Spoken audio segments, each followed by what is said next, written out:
Bem-vinda, bem-vindo ao BTC Journal, seu resumo de notícias de negócios, comentadas e analisadas pela equipe da BTC.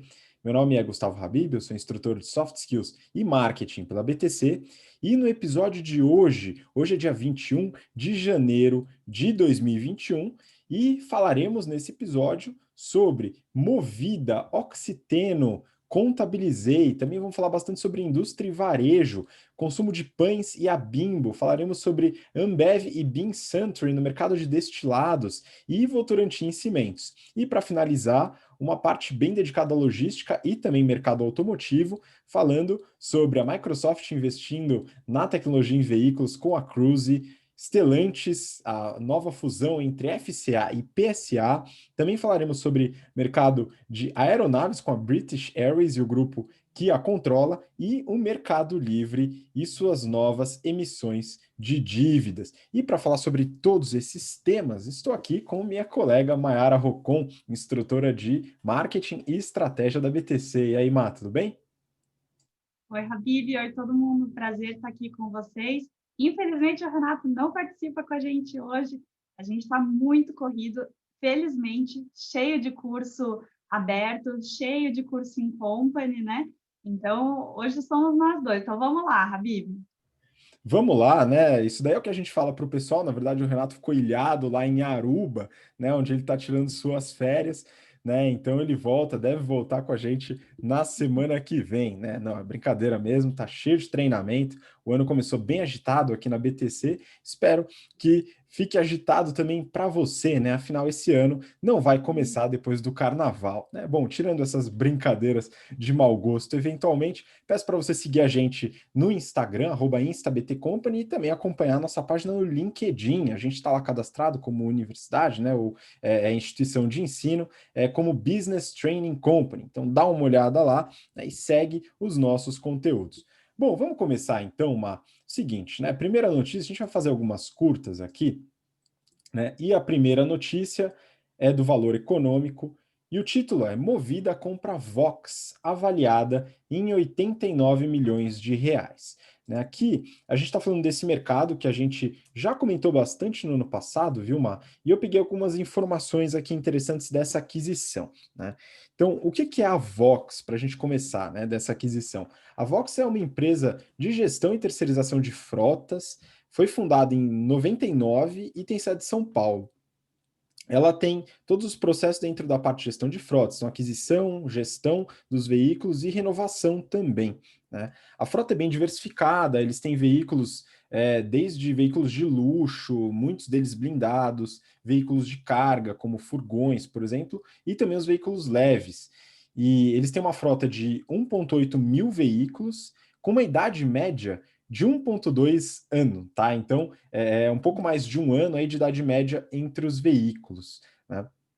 E olha só que interessante, né, Mas a gente começou a turma o intensivo do General Business Program, né, essa semana, e o pessoal teve as aulas de matemática financeira. E numa das aulas eles resolvem um caso, né, que é um caso baseado no mercado de locação, onde eles analisam financeiramente, né, qual que é a idade média das frotas que vale a pena para otimizar o valor de revenda dos veículos, né? Então, é um caso financeiro, né? Depois a gente aborda também os aspectos estratégicos e tal, mas o pessoal calcula lá, baseado na depreciação, no valor ótimo, para poder saber qual que é a idade ideal das frotas, né? Mas claro, além da parte financeira, vários outros entram nessa tomada de decisão.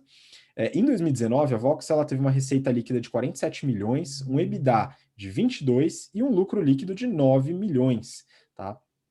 Então, a empresa já tem, não é tão grande assim, mas tem uma estabilidade operacional. Eles até reportaram, no caso a Movida reportou num fato relevante que falou dessa aquisição, que eles têm uma alavancagem, ou seja, uma dívida líquida em relação ao EBITDA de 1,9, tá? Que é razoavelmente saudável. E falando da aquisição em si, a Movida adquiriu a Vox através de um cálculo que foi feito como valor contábil da Vox mais um acréscimo, um prêmio de 12,5%. Isso resultou num valor, num enterprise value, que o Renato fala bastante lá nas aulas de finanças corporativas, de 89 milhões. E, Má, quando a empresa tá com grana, ela paga em cash. Então, isso daí foi em cash mesmo. 50% agora, 50% no aniversário da aquisição, né? Então, aqui falando rapidinho sobre essa aquisição e por quê, né? Por que aquisição? Isso é um ponto importante que você traz bastante também nas aulas de estratégia, né? Um crescimento através de aquisição, um crescimento inorgânico, ele traz junto os clientes, traz toda a frota, e tem um ponto importante aí que a gente estava conversando antes da gravação, né, Ma? Isso pode até beneficiar o valor, né, dos ativos quando comprados através dessa empresa como um todo, né? Exato, a gente falou muito aqui no Journal que a Movida foi rápida na estratégia de se adaptar para a pandemia, né? Então, antes ela se baseava em eu alugo o carro e depois eu vendo para ter o dinheiro. E aí ela começou a falar, poxa, eu até alugava carro, mas não está tendo demanda, então deixa eu vender bastante carro aqui para eu fazer caixa e me preparar para esse inverno. E talvez ela tenha até vendido muito carro, viu agora que a demanda está voltando, e vale mais a pena comprar o carro, que nem você falou, que já tem umidade, né, de 1,2 anos de frota, do que comprar zero, é mais barato, está disponível no mercado. Não sei também como foi feito esse valor de ativo, talvez já tenha também a depreciação do carro e vale a pena comprar. Então, né, um ótimo jeito, provavelmente barato, não complexo, de você, de repente, aumentar a sua frota, né, com a volta de demanda no Brasil. Pois é, muito bom, né? Então, existem as duas possibilidades, o crescimento orgânico, né? Então, comprar mais veículos novos, né? Ir atrás de um mercado, de uma fatia de mercado que a Vox já possuía, ou fazer a aquisição da empresa, né? Tem esse prêmio que a gente comentou e vale a pena fazer essa análise. Bom, vamos seguir. A próxima notícia, também do valor econômico.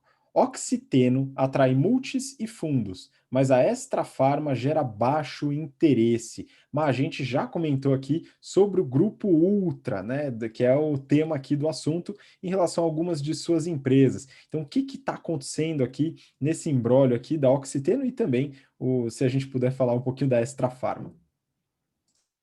Exato, né? Então a gente tinha falado que o Grupo Ultra estava pensando ali em vender Oxiteno, diz que foi assediado por várias pessoas por muitos anos, mas estava procurando uma joint venture, de repente falou assim: ah, esse negócio está valioso no mercado, deixa eu tentar vender, né? Então eles falaram que é bom também, porque eles conseguem se concentrar na parte de distribuição de combustível, refino de gás, né? Distribuição de gás. E eles também estão querendo comprar uma das refinarias que a Petrobras está vendendo. Mas se você quiser mais detalhes, vai lá no nosso jornal antigo do Oxiteno. Então, naquela época, né, pessoas ali, rumores, né, pessoas a par do assunto, falaram que a expectativa era de vender por 1 bi de dólar, né? Mas eles viram agora que tem um monte de interessado, grandes fundos, pessoas do Brasil, pessoas de fora, e aí ela está avaliada aí em 1,5 bi de dólar. O pessoal já começou a analisar os ativos, né? Estão em due diligence agora, devem começar a receber as propostas em fevereiro, e a expectativa é que até a metade desse ano seja fechado o acordo para venda do Oxiteno. Então, o melhor dos cenários, né? Você quer vender, tem gente querendo comprar, o negócio está valioso no mercado. Agora, por outro lado, eles também são donos da Extra Farma. E diz que nos últimos anos ela estava meio que disponível no mercado, mas agora eles realmente fizeram um processo formal de venda. Só que eles não estão achando interessados. O que acontece? Até 2019, ela tinha prejuízo operacional e também não está tendo crescimento muito interessante, apesar de ser farmácia, né, que a gente vê que tem crescimentos muito altos. Eles tinham comprado em 2013 a outra farma da família mesmo, por mais ou menos R$ 1 bilhão. Diz que eles injetaram mais ou menos 800 milhões a R$ 1 bilhão nesse meio tempo que ficaram com a Extra Farma. Tem 408 lojas no Brasil, tem uma receita acumulada agora acumulado dos primeiros 9 meses do ano passado, que ainda não fechou 2020, de 1,5 bi de reais. E eles estavam esperando, pelo menos, poder vender por mais ou menos o que eles compraram e o que eles colocaram de dinheiro investido nesses últimos anos, então algo entre 1,5 bi a 2 bi de reais.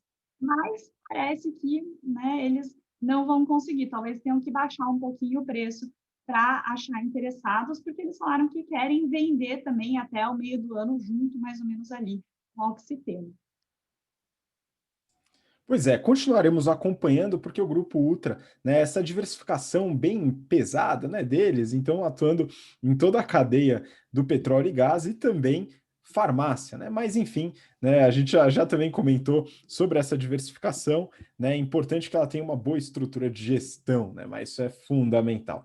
Bom, vamos seguir. Próxima notícia também aqui entre as curtas que a gente está comentando, eu peguei do Neofeed e o título é Contabilizei capta novo aporte liderado pelo SoftBank. Tá? Então aqui a gente está variando bastante os temas, né? E Contabilizei é uma empresa que eu acredito que a gente ainda não comentou aqui no BTC Journal. Então vamos lá. A notícia fala sobre esse aporte do SoftBank, o valor não foi divulgado, né? E tem uma entrevista aí com o fundador, o Vitor, o fundador da Contabilizei, falando sobre alguns aspectos do negócio. Acho que vale a pena compartilhar, né? Então, em 2020, né, ele coloca que eles bateram a marca de 30 mil clientes, né? E cresceram o time em 50%. Então, o que aconteceu? Né? O que a Contabilizei faz? Né? Ela é uma plataforma, um software as a service, né? Uma plataforma voltada a micro e pequenos empresários que oferece serviços de contabilidade. Tá? Então, emissão online de notas fiscais, emissão de guia de impostos, a abertura da empresa, né? E serviços atrelados a ela, fechamento de empresa, o fechamento dos resultados financeiros, balanço patrimonial, etc., com preços bastante competitivos, né? Então as mensalidades começam lá em R$ 89, vão aumentando à medida que a empresa tem mais sócios, enfim, faturamento da empresa, etc. Mas ela trouxe uma produtividade muito alta no serviço de contabilidade. Então é interessante que, usando uma equipe de contadores, mas através da plataforma escalando esse serviço, né, eles puderam ser muito competitivos, deixando muitos contadores aí bastante raivosos com a Contabilizei nesse mercado. Tá? Então isso mostrou um aumento da produtividade nesse serviço de contabilidade. E qual que é a ideia do aporte, viu, Mar? Por que, a importância desse valor aí não divulgado pelo SoftBank?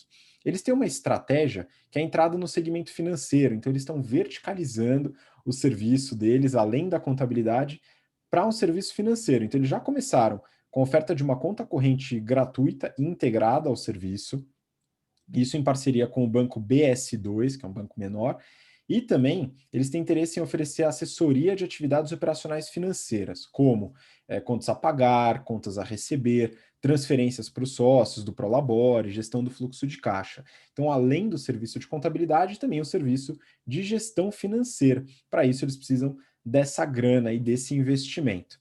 E por que isso, né? O próprio fundador ele fala sobre o tamanho do mercado. Comentou que existem 20 milhões de CNPJs no Brasil e desses, 98% são micro e pequenas empresas. Então, eles têm 30 mil clientes, tem um espaço grande aí para poder conquistar mercado. Então, vamos ver se esse investimento vai, de fato, trazer essa possibilidade de verticalização, que é um crescimento interessante para Contabilizei. Vale a pena ficar atento a essa empresa. Bom, vamos seguir. A próxima notícia, né, agora falando um pouco do segmento de indústria e varejo. Né, eu trouxe aqui uma para você, mas que acho que vale a pena a gente comentar, que eu gosto quando você fala sobre comportamento de consumo e do consumidor. Valor econômico. Nova forma de consumir pães favorece Bimbo. Né? Então, o que a gente está falando aqui nessa reportagem, hein, Má? Então, eu gosto dessas reportagens que mostram como o comportamento, assim, parece que é muito individual, mas quando você vê a massa se comportando de forma diferente, você afeta o mercado como um todo, né?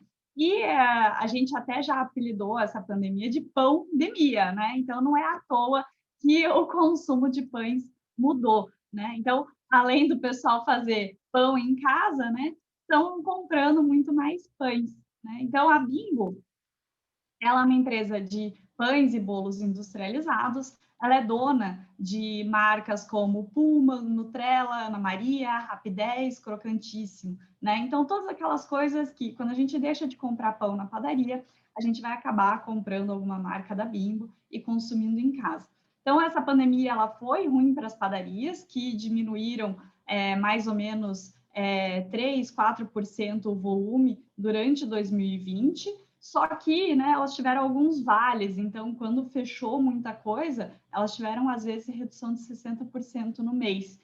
Só que, por outro lado, né, quando você não consome na padaria, você vai consumir em casa. As pessoas estavam querendo ir menos no supermercado, ir menos na padaria, então acaba comprando pão industrializado, que aí você deixa de ir na padaria, compra no supermercado, ou também porque ele acaba valendo por mais tempo em casa, e aí você diminui o número de visitas que você faz no ponto de venda. Então, o consumo de bolos e pães industrializados aumentou de 5% a 8% em volume, mais ou menos 10% em valor, e é um mercado de 9 bilhões de reais hoje, né, por ano. E a Bimbo também falou que eles viram um aumento de pessoas fazendo sanduíche em casa, né? Então você tem que ali reinventar as coisas que você come em casa, que antes você podia comer no restaurante ou comer no refeitório da empresa que você trabalhava, né? Quando você fica em casa, você teve que refazer algumas coisas. Só que para mim, claro que não foi de tudo tão bom assim. Eles acharam que o crescimento ia ser até maior, então enquanto não vinha esse crescimento todo que eles estavam esperando, mas veio um crescimento legal, eles resolveram deixar alguns investimentos, alguns lançamentos pausados, até começarem a sentir um crescimento maior ou, né, um consumo mais estável nesse novo patamar. Eles falaram que a partir desse mês eles já vão começar a comunicar alguns lançamentos, né? Então, pão novo, bolo novo. E eles também querem que essa parte de lançamentos, inovações, seja mais representativo na receita deles. Então, hoje eles têm mais ou menos 12 a 14% de receita aqui no Brasil que vem das inovações, mas eles esperam que agora, em 2021, até com esses lançamentos que ficaram pausados, isso vá para 20%, que também é super saudável para a empresa, né? Em estratégia a gente fala de matriz BCG e é mais ou menos isso, né? Você tem que ter portfólio nos 3 quadrantes principais ali, então você tem que estar sempre reciclando e aumentando a receita vindo de lançamentos, né? Então, eles estão preocupados com a sustentabilidade do portfólio. A Bimbo hoje no Brasil é líder nessa parte de pães industrializados, mas é um mercado extremamente pulverizado. Então, segundo o Euromonitor, a Bimbo tem 3,1% de share nesse mercado. Olha só, né? Às vezes a gente fala, mas para ser líder, né, para ter um share legal, tem que ser quanto? Depende, né? Então, no mercado de pães industrializados, 3% é o maior share que você consegue ter atualmente, né? A Vicky Bold vem em segundo com 2% e depois vem a Panko com 1,4% de share. Pois é, um mercado bem pulverizado, e achei legal que você lembrou aqui todo mundo da importância da matriz BCG, né? Muita gente não conhece os conceitos. Você falou dos 3 quadrantes, né? A gente está falando aqui de cash cow, question mark e star, né? E aqui, para você que não conhece esses conceitos ou não sabe a importância, fica o convite para conhecer aí através do General Business Program, nosso programa de negócios, onde você vai ver isso com bastante detalhe, muitos exemplos e entender isso em diversos mercados. Tá? Então é importante entender esse tipo de conceito para a estratégia de portfólio. Tá? Então não esqueçam, estudem esse tipo de conceito, muito importante. E muito legal trazer também essa parte do comportamento de consumo e de algumas tendências, que é importante a gente sair um pouco do achismo e entender alguns dados sobre isso. Né? Então, dados sobre idas ao ponto de venda, né, que você trouxe aqui, sobre o do it yourself, né? Então o quanto as pessoas deixam de comprar para poder fazer, né? Aqui eu lembrei do meu pai, né? Um grande abraço ao meu pai, acho que está acompanhando aqui, que ele começou a fazer pão na pandemia e se apaixonou pela atividade, e o pão dele fica muito bom, né? Eu não posso falar mal aqui em público, né? Mas fica muito bom de fato, né? Então isso é muito importante. Bom, vamos seguir.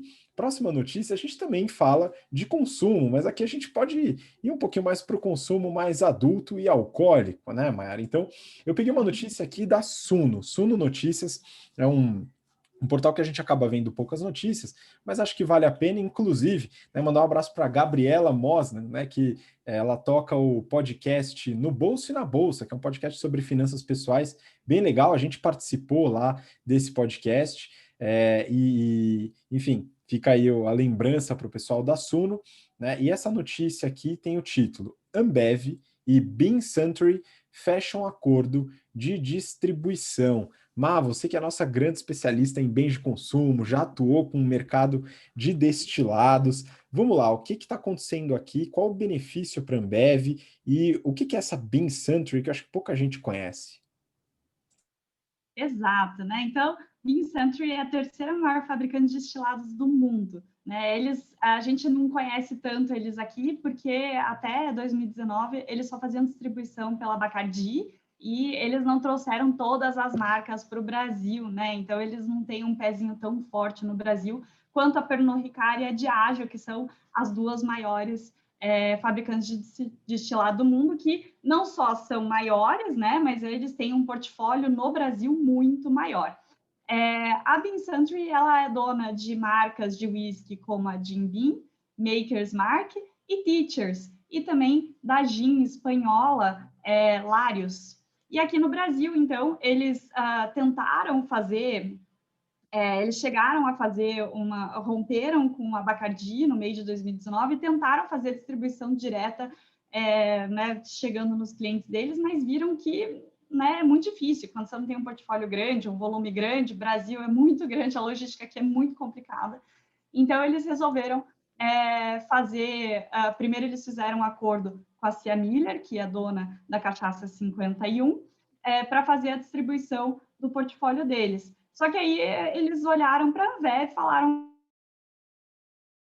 é enorme, a gente tem marcas legais, vamos fazer um acordo com a Ambev também. Então eles falaram: a gente não vai parar de fazer distribuição direta, a gente não vai dissolver o nosso acordo com a Cia Miller, a gente só vai adicionar a Ambev, porque a gente quer crescer muito no Brasil, principalmente aproveitando o gin que está crescendo 3 dígitos por ano, né? Essa moda de gin tônica.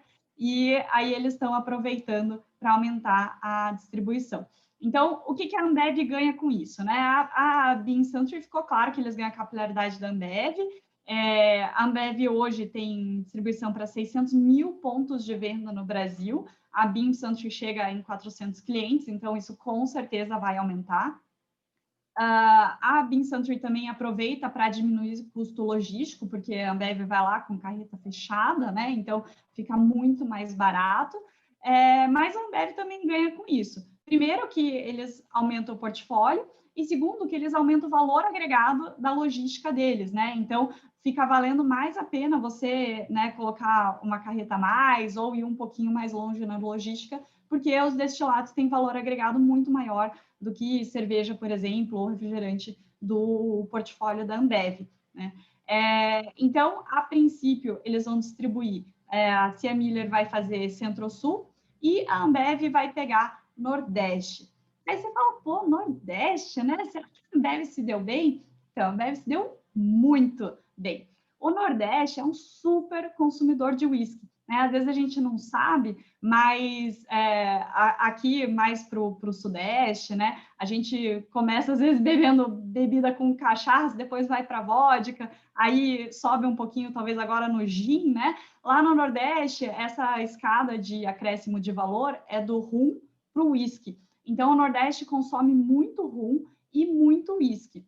Aí você fala, duvido que ganhe do Sudeste, né? Aqui, né, Johnny Walker é só aqui em São Paulo. Imagina, gente. O Brasil é o país que mais consome Johnny Walker, o Red Label, né, no mundo, e Recife é 40% desse volume. Recife, uma cidade, né? E, by the way, Recife é a cidade que mais consome whisky per capita do mundo. Então, né, a Ambev se deu muito bem pegando essa distribuição do Teachers para o Nordeste. Então, as duas só têm a ganhar, é um acordo super win-win, não tem né, canibalização de portfólio, só agregar valor para as duas.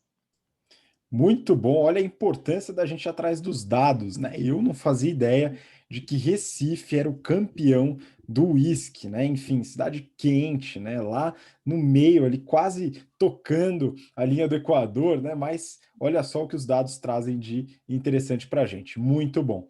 E para seguir aqui, fala, Má, diga. Né, uma coisa interessante até, de diferente também de consumo de uísque em Recife, é que, bem, normal você pega o uísque e coloca uma pedrinha de gelo, ou duas ou três, né, conforme você gosta, Lá eles às vezes colocam uma pedrinha de gelo feito de água de coco, né? Então dá uma mudadinha ali no gosto conforme o gelo vai derretendo, do jeito que cada um gosta de consumir o seu whisky, né? Pois é, isso pode ser uma heresia para algumas pessoas, viu, mas tudo bem, né? Cada um com o seu hábito, por mais esquisito que ele seja. Bom, mas vamos continuar, né? Próxima notícia aqui falando de indústria. Eu peguei uma do Valor Econômico, né? Falar rapidinho sobre ela.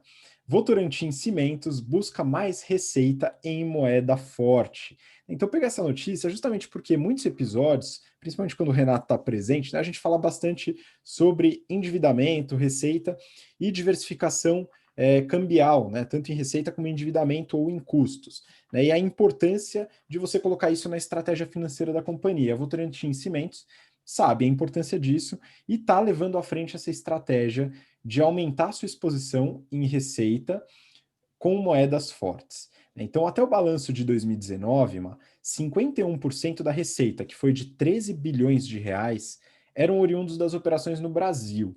Né?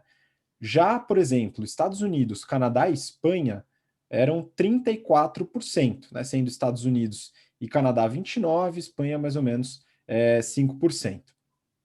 A ideia da Votorantim, dos executivos, é chegar em 50-50. Né? Então, ter metade da receita exposta em moeda forte, né? Que a gente está falando de dólar, o Canadá, né? Dólar canadense, a operação deles é forte lá também, e euro, né? E como que eles fizeram isso, né? E vão fazer a notícia traz esse ponto e também a Votorantim colocou como fato relevante, né? Eles montaram uma joint venture, né? Então uma aliança estratégica com um fundo de pensão canadense, né? O nome é CDPQ, né? Eu não me arrisco a falar o nome porque é em francês, tá? Enfim, o Canadá tem francês e inglês como línguas oficiais, no caso aqui é o francês.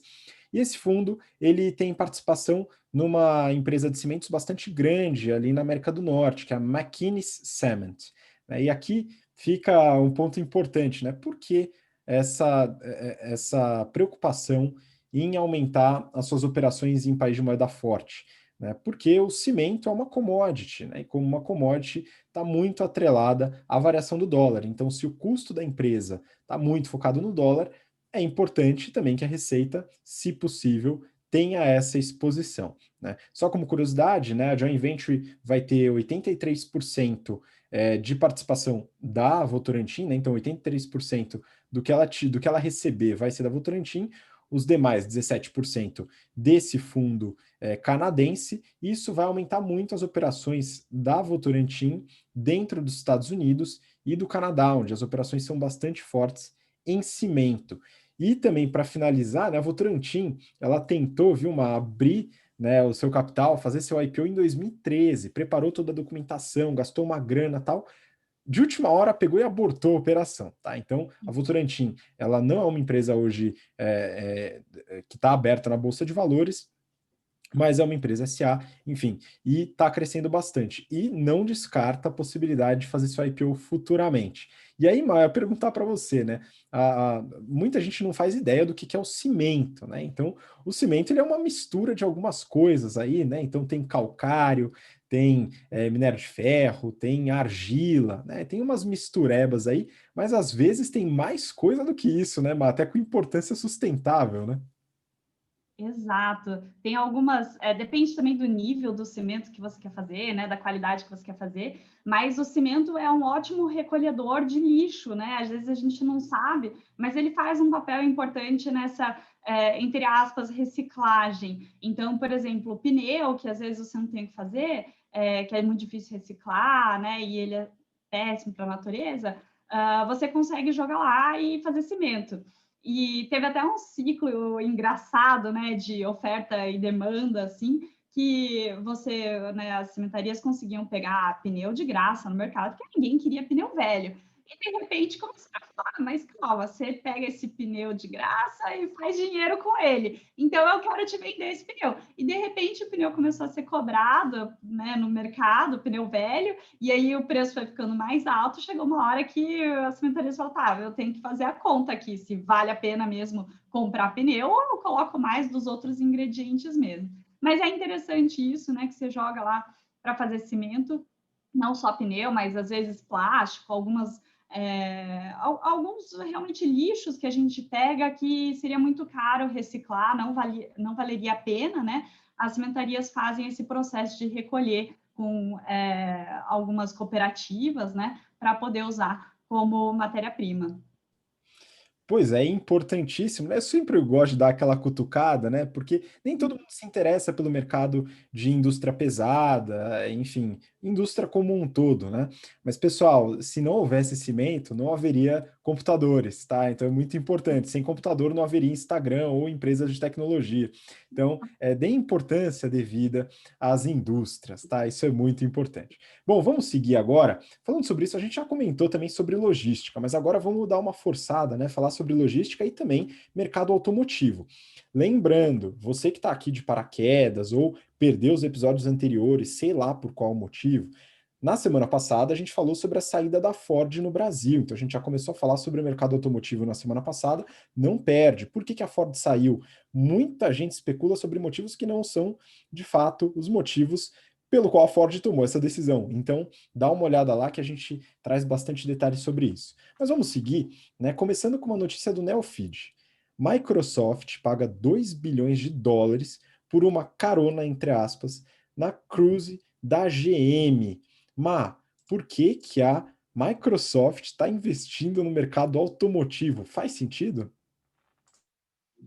Vamos analisar aqui para ver se faz sentido, né? Então, a Cruze é a startup de veículos autônomos da GM, foi comprada lá em 2016 por pouco mais de US$ 1 bilhão e hoje já tem 2.000 pessoas trabalhando. Ela já está testando há alguns anos serviço de carro autônomo lá na Califórnia. Assinou agora em novembro um contrato com o Walmart para fazer entrega sem contato físico de pessoas numa cidade dos Estados Unidos. Está aí testando também. Parte desse teste, apesar do carro ser autônomo, vai lá o motorista de segurança na direção por enquanto, né? Ela também já falou que quer fazer serviço de robotáxi e era para eles terem lançado até o final de 2019 um serviço autônomo de carona. Eles comeram bola aí no prazo, depois veio a pandemia, né? Então isso aí está atrasado, mas ainda está no plano deles. E eles também já falaram que eles estão ali em vias de começar a comercializar essa tecnologia que eles estão desenvolvendo. E nessa rodada de investimentos, colocaram mais 2 bilhões na empresa. Não foi só a Microsoft, teve um grupo de empresas que entrou junto. Uma das empresas que entrou junto é a Honda, e aí, com esse aporte de 2 bilhões, calcula-se, né, que a nova avaliação dela é de 30 bilhões de dólares. Olha só como aumentou. Em 2019, praticamente um ano antes, né, a avaliação dela tinha sido de 19 bi, e 2 anos antes, em 2018, tinha sido de 11,5 bilhões. Ou seja, né, ela está crescendo um monte. Nessa rodada, a GM também entrou investindo e ela continua sendo a majoritária. É claro, né, que a intenção da Microsoft aqui não é, de repente, mudar, né, o mercado, pivotar e começar a fazer carro, né? Como você falou, qual é o interesse deles aqui? A parte de tecnologia. Então, primeiro, o que eles vão ceder, né, entrando nessa parceria? A Cruise vai começar a usar o sistema de nuvem da Microsoft, o Azure, e vão começar a fazer né, a nuvem como base para os serviços de veículos autônomos deles. Então, a Microsoft entra para ajudar nessa base tecnológica e também tornar cada vez mais comercializável, mais popular essa tecnologia deles. O que a Microsoft ganha, né? Além de colocar dinheiro numa empresa que está aumentando muito seu valor, né? Não só como investimento financeiro, eles querem colocar a mão nesse tanto de dados que estão sendo gerados pelos carros autônomos, né? Então, com certeza, eles vão olhar muitos dados e vão pensar como que a gente monetiza isso. E tem muitos jeitos de monetizar, né? Então, quem melhor que a Microsoft para fazer isso, né? E outro ponto também aqui é que a Microsoft, né, talvez eles estivessem se sentindo ficando para trás. Por quê? Eles não são nem a primeira nem a segunda, né? Eles estão ali na fila de empresas de tecnologias que se interessaram por carros autônomos. Então, a Apple já deu sinais de que está entrando nesse mercado, que tem interesse. A Aurora Innovation comprou o braço de carros autônomos da Uber, que a gente já comentou aqui no Journal, né, que a Uber estava se desfazendo de alguns ativos para arrecadar caixa, né? A Amazon comprou a Zoox, a gente também comentou aqui, que é uma empresa, né, uma startup de carros autônomos, que ela já tinha um share, de repente ela pegou, assumiu 100%. E o Google, né, na verdade, a holding do Google, né, a Alphabet, tem a Waymo, né, que é de veículos autônomos. E no ano passado a gente também comentou que já começou a fornecer caronas abertas ao público em Fênix. Então, né, tá na hora aí da Microsoft também colocar o pezinho nesse mercado, porque ela com certeza vai fornecer serviços para outras empresas no futuro, né, de carros autônomos, e também vai querer usar esses dados para monetizar isso. Pois é, a corrida de carros autônomos está muito agitada, né? A Microsoft, mais um grande player entrando, né? Eu particularmente gosto muito da empresa. E bem que você falou da Uber, né? A gente não pode passar sem dar uma leve cutucada, né? Então a Uber se desfez dessa operação, né? E vamos ver se a Microsoft também não tem apetite para entrar no mercado da Uber, né? De veículos por demanda, né? Vamos ver o que acontece, né? Mas é muito importante. Esse mercado está bastante agitado, a gente tem que ficar bem atento. Bom, vamos seguir. Próxima notícia. Agora, falando de uma fusão que ficou bem famosa, hein? A gente está no mercado automotivo. Eu peguei uma notícia aqui, da Money Times. Ações da Stellantis saltam em estreia no mercado europeu. Aí o pessoal pergunta, o que é Stellantis, né? Enfim, a empresa nasceu ontem, né? O site nasceu ontem, né? Enfim, na última semana. Tá bem porquinho ainda, né, pessoal? Então, pode dar uma caprichada, né? Aquele negócio todo, mas o que é essa empresa? Né? É a fusão entre duas gigantes do mercado automotivo. Né? A gente vai esclarecer um pouquinho aqui para você. O que aconteceu? A Stellantis ela teve a sua abertura na Bolsa de Milão, subiu 8% no primeiro dia, com um valor de 42 bilhões de euros. Tá? Então, que empresa gigantesca é essa? É a fusão entre a PSA, que é a Peugeot SA, e a FCA, Fiat Chrysler Automotive. Tá? Então, essa fusão, né, ela é capaz de produzir, eu já produzi 8 milhões de veículos ao ano e se tornou a quarta maior empresa do setor automotivo do planeta, né, em produção de veículos.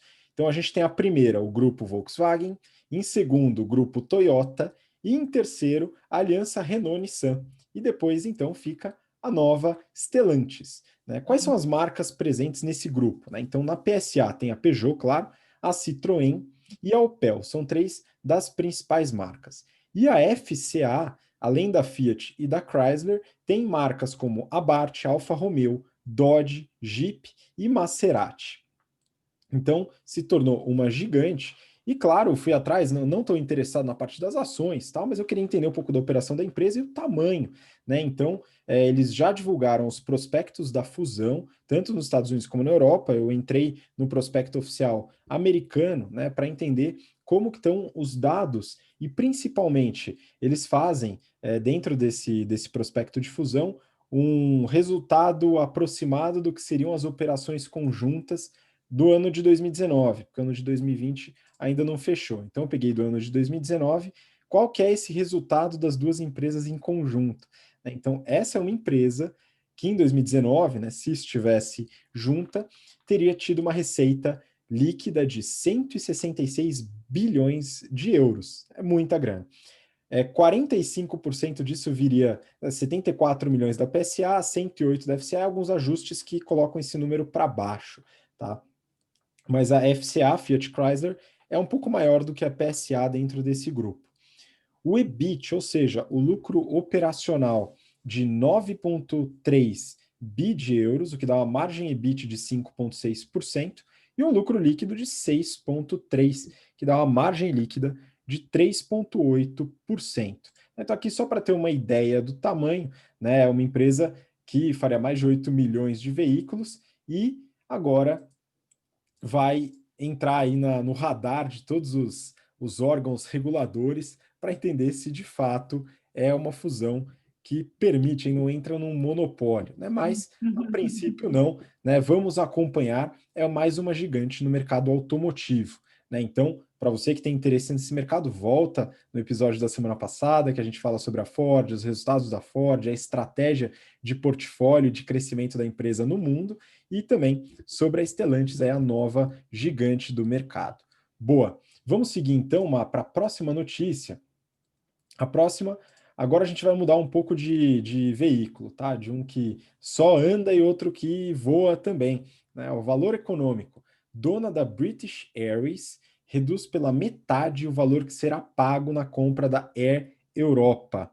Então aqui a gente está falando do mercado de aviação, um mercado que foi um pouco afetado aí no ano de 2020, né? Mas como que foi essa compra? Tá tão descontado assim?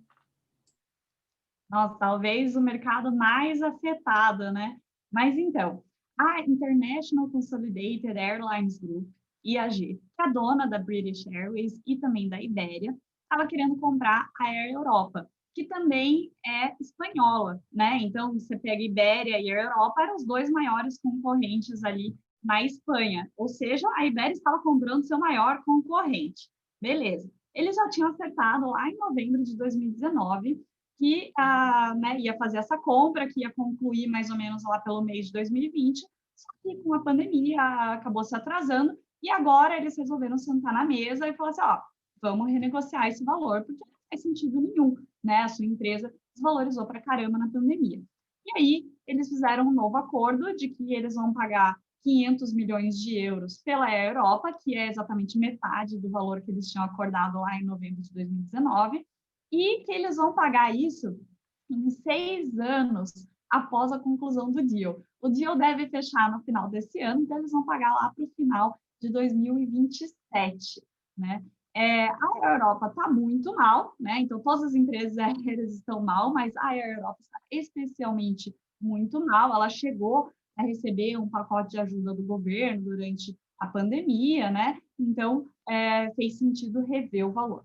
Aí, né, beleza, essa é a notícia. Vamos agora pensar um pouquinho. Você pensa assim, poxa, mas que legal, né? Eles iam comprar uma coisa e de repente eles falaram, vou pagar metade. Que bom. Será que é bom mesmo? Vamos olhar aqui a situação, né? Primeiro, por que será que a Iberia queria comprar o seu maior concorrente? Porque, óbvio, queria tirar ele do mercado. Só que a pandemia provavelmente teria tirado a Europa do mercado. Então, às vezes, era melhor você se fingir de morto e deixar ali o seu concorrente quebrar mesmo, né?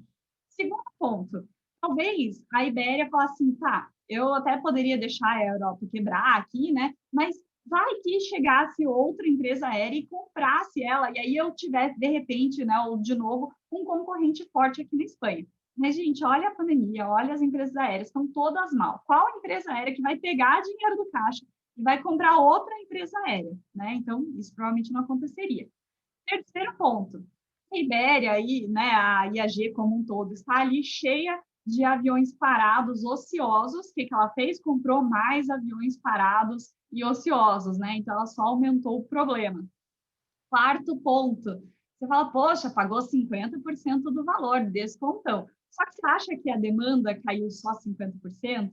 Né? Você acha que a Air Europa desvalorizou só 50% por tudo que ela estava mal, pelo pacote de ajuda que ela recebeu? Né? Então, assim, o único ponto bom aqui é que eles vão pagar em 6 anos, mas talvez isso fosse justificativa para talvez desistir do deal, né? Ou pagar muito menos. Pois é, o mercado que se desvalorizou bastante, né? A gente acompanha bastante as empresas aqui no Brasil, né? As companhias aéreas, Gol, Azul, própria Latam, né? E a desvalorização, em alguns casos, né? Durante um período chegou a 80%, né? Mas então é importante a gente levar isso em consideração. Nem tudo que está em desconto vale a pena comprar. A gente já aprendeu isso nas vésperas da Black Friday, né? Então, Renato tem bastante a contar sobre essas histórias, né? E tem a famosa frase de o desconto é maior quando você não compra, né? De qualquer forma, é importante a gente analisar os movimentos desse setor. A gente falou bastante sobre ele em 2020, né? Começando lá com o grupo Virgin, né? A Virgin Airlines e as companhias que eram do grupo lá do Richard Branson, né? Empreendedor pop, né, que acabou tendo algumas decisões equivocadas ao longo do caminho. Bom, vamos lá, seguir para a última notícia, né? Agora a gente pode até comentar também de transporte, logística, mas essa daqui é interessante também pelo aspecto financeiro. Eu peguei aqui, Má, do valor econômico. Mercado Livre fecha a emissão de 1 bi para investir em crédito e logística, né? Aqui, na verdade, não foi 1 bi, né? Foi quase 1,1 bi em bonds, né? E aqui tem uma diferença entre esse valor, né? Tem umas divisões aí que vale a pena comentar. E o interessante dessa reportagem, né, também, quem dá a entrevista aqui é o André Chaves, que é vice-presidente de estratégia e de relações com investidores, né? Eu conheço ele há um tempão, um abraço, não sei se está acompanhando, um abraço para o André, né? E ele era, até um tempo atrás, né, sócio da Bain & Company, né? A Mayra conhece bastante o mercado de consultoria também, e fala bastante sobre as expectativas sustentáveis do Mercado Livre, e também relacionado a os aspectos ESG, principalmente de governança e de responsabilidade social. Então vamos lá, né? Falando de uma forma mais organizada aqui. Então foram 1,1 bi, mais ou menos, de dólares em bonds. Desses, 400 milhões de dólares é o que eles chamam de bonds sustentáveis, né? Ou seja, para que serve essa emissão de dívida que o Mercado Livre fez, que a priori foi a primeira emissão, né, a propósito. Muito para renovação de frotas, para veículos elétricos e também pontos de recarga. Então, hoje o Mercado Livre ele tem uma frota de 10 mil veículos e 600 carretas no total, né? E essa frota ela é em grande parte terceirizada e traz muitos custos, tanto para o Mercado Livre como para os parceiros, né, de logística. E eles têm hoje 50 vans elétricas, isso aqui no Brasil. A ideia, com a emissão dos bonds, é renovar essa frota e trazer muito mais veículos elétricos para essa frota. Isso, enfim, tem o custo da renovação da frota, dos veículos, mas reduz bastante o custo logístico. E dando uma olhada nos resultados, isso afetou um pouco os resultados em 2020, é uma preocupação muito grande do Mercado Livre, né? Boa parte dos custos de venda são logísticos. Outro ponto, dentro desses 400 milhões, né, além da renovação das frotas, está nos empréstimos para os pequenos e microempreendedores que utilizam a plataforma e os serviços financeiros do Mercado Livre, né, Mercado Pago, os créditos, empréstimos. Então, boa parte desses bons também está aí para ajudar os empreendedores. Os demais 700 milhões, mais ou menos, têm por objetivo a reorganização da estrutura de capital, trocando algumas dívidas conversíveis de altos juros por outras mais amigáveis, né? A própria reportagem fala de dívidas em torno de 3,5% ao ano, né? Então um pouco mais amigáveis aí. E um ponto curioso em relação às dívidas, viu, Mike? A Moody's, né, uma dessas agências que fazem classificação de risco, ela classificou a dívida em BA1. Né? Eu não entendo muito, né, da classificação, mas a reportagem fala que é de grau especulativo. E tem uma justificativa da Moody's para isso. Baixa lucratividade e dívidas em moeda estrangeira, principalmente. Né? Então, isso daqui é um ponto a ser considerado, né, com cuidado, mas será que de fato o Mercado Livre está passando dificuldade, né, para ser considerado em grau especulativo? Então, para entender melhor isso, fui atrás dos resultados, né? Eles liberaram os resultados do terceiro TRI de 2020 e também do acumulado dos últimos 9 meses de 2020. Então, eu peguei dos últimos 9 meses, né? O resultado está em dólares, né? Eles tiveram uma receita nos 9 meses de 2,6 bi de dólares. Foi um aumento de 63% em relação ao mesmo período de 2019. Muito devido à mudança na forma de consumo durante o ano de 2020, a pandemia, a quarentena, etc. E também ao aumento de parceiros e oferta, tá? Então, isso ajudou bastante. O lucro bruto, né, foi de 1,2 bi, que dá uma margem bruta de 46%, e que teve uma redução em relação ao ano de 2019. Ou seja, a margem bruta caiu, a eficiência, vamos dizer assim, caiu. Por quê? Custos logísticos, principalmente. Então, esse é um dos motivos pelo qual é estratégica essa emissão de novas dívidas para a renovação de frota e redução de custos logísticos, que é o que afeta mais o resultado. Então, tem esse investimento, mas tende a melhorar a margem bruta, que para eles é sensível. Já o lucro operacional, né, a margem operacional aumentou. O lucro foi de 153 milhões, né, de dólares contra um prejuízo de 84. Né? Então, o que aconteceu aqui? Eles atribuíram principalmente a otimização de despesas de marketing. Então, com o novo modelo de consumo, etc., eles conseguiram dar uma reduzida em despesas de marketing para o Mercado Livre, e isso contribuiu, tá, bastante. E também tiveram lucro líquido foi de 50 milhões, isso dá uma margem de 1,9%, que é uma margem bem apertada, mas, de novo, né, eles estão trazendo valor em toda a cadeia e atuando para aumentar um pouco mais essa rentabilidade, né?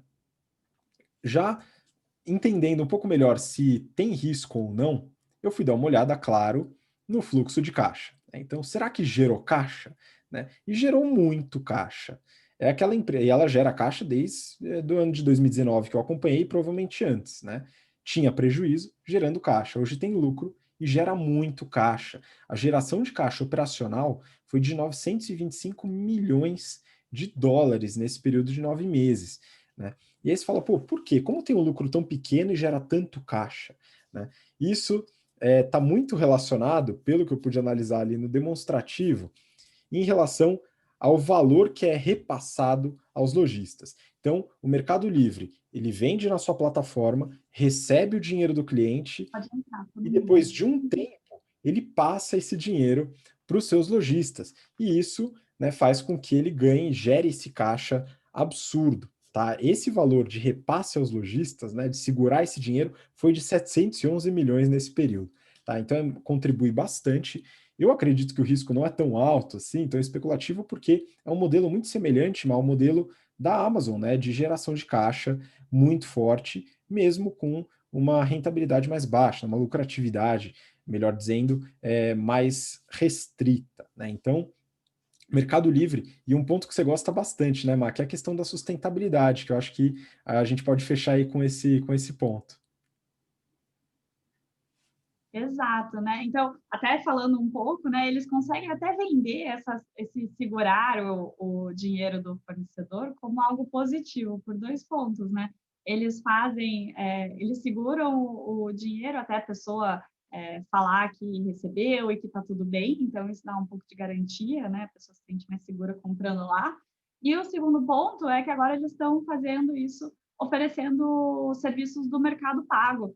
Então, não é só que eles estão simplesmente segurando dinheiro, mas eles estão oferecendo meios de pagamento, né, e serviços financeiros dentro da plataforma deles, né? Então, isso é bem legal. E aí, o ponto que você falou de sustentabilidade, né, excepcional. Então, a gente ensina em estratégia que sustentabilidade não tem que ser uma coisinha que você vai lá num puxadinho e faz. Não, ela tem que estar intrínseca na sua empresa, né? Então, pô, se a gente faz logística e está soltando um monte de carbono aqui, né? A gente quer diminuir o nosso footprint, vamos fazer um negócio sustentável aqui enquanto a gente estiver fazendo logística, né? Ao mesmo tempo. Pois é, isso é muito importante, deve estar dentro da estratégia como um todo e não só um adendo pequeno, né? Isso é, como você comentou, eu concordo plenamente. Bom, essa foi a última notícia do BTC Journal de hoje, então, Má, muito obrigado de novo pela participação. Obrigada, Habib. Obrigada a todo mundo. Mandar um abraço para a turma de férias do GBT. Semana que vem estou aí com vocês, que a gente começa marketing. E também um abraço para a nossa turma em Company, que a gente terminou o treinamento amanhã. Muito legal. Super bom ver que assim é uma parceria já de anos aí com o fundo de Private Equity, e o pessoal já entra na empresa tendo nosso treinamento, né? Chegar com uma formação legal para depois entrar nas áreas, né? Super preparado. Muito legal. Então, um abraço, até semana que vem. Valeu, Má, e obrigado você que acompanhou a gente até agora, pelo interesse, pela paciência, e retornamos, claro, na semana que vem para mais um BTC Journal. Um grande abraço, até lá, tchau, tchau.